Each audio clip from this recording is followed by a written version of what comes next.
Francis turbine. Here we need to learn about velocity triangle. It is similar with centrifugal pump. We need to draw velocity triangle before we could calculate any terms or parameter from Francis turbine. And one thing that you should know, Francis turbine is actually the reverse side of centrifugal pump. It means that if you want to calculate or you want to draw the velocity triangle for Francis turbine, what you need is you need to reverse all the velocity triangle of centrifugal pump. If you see this diagram, you will find that the inlet of Francis turbine is here. The outlet of Francis turbine is here. It is mean that the radius or the diameter for inlet is R1 and diameter for the inlet is D2 or R2 here. So the diameter for inlet is bigger compared to diameter for the outlet.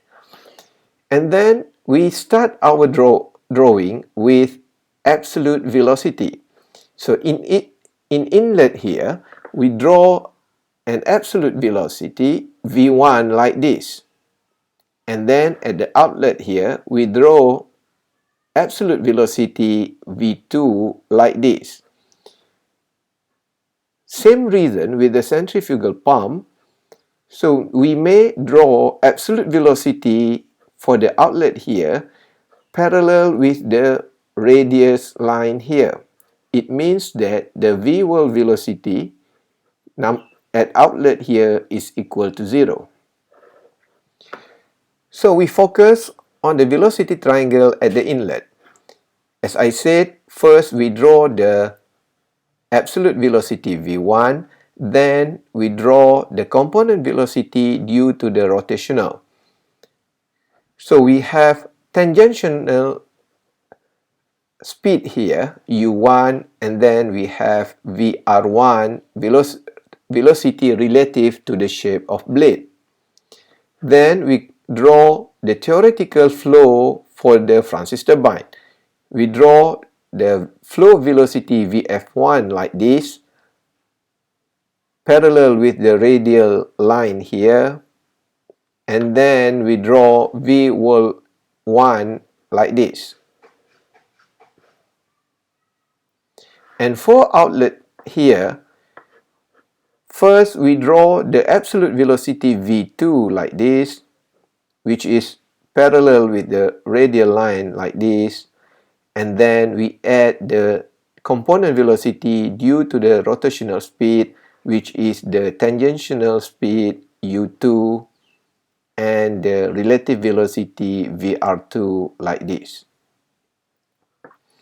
And then we could assume that the blade angle at inlet is beta 1 like this in this location, and at the outlet here we have beta 2 at this location.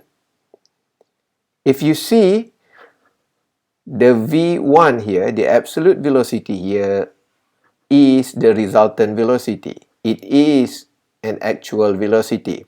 So we must make sure that all the velocity vectors here need to close loop the resultant velocity. So if you could see here, U1 is from here to here, and then it continues with the VR1. And V1 here until here, and then it is continued with flow velocity 1. At outlet here, we have absolute velocity V2 here as the actual velocity, and then VR2 will start from here to here and then continue with U2 from here to here. For this velocity triangle, we could say that V2 is equal to Vf2 because V1 at outlet is equal to 0.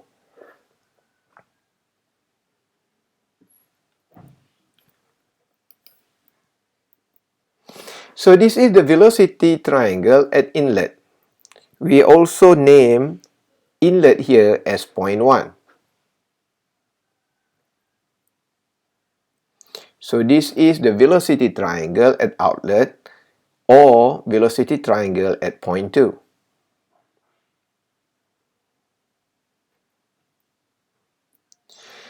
And this is two basic equations that we could calculate by using equation in Francis turbine. It is same with the equation that we use in centrifugal pump. Number one is tangential velocity u. It is equal to pi dn over 60. So when you want to calculate the u1, you need to use diameter at 1 to fulfill this equation. And equation number 2 is flow velocity. We have Vf equal flow rate over the area. If you want to calculate Vf1, you need to use diameter for point number 1 and blade width at point number 1. And then please remember that in Francis turbine, inlet diameter is larger compared to the outlet diameter.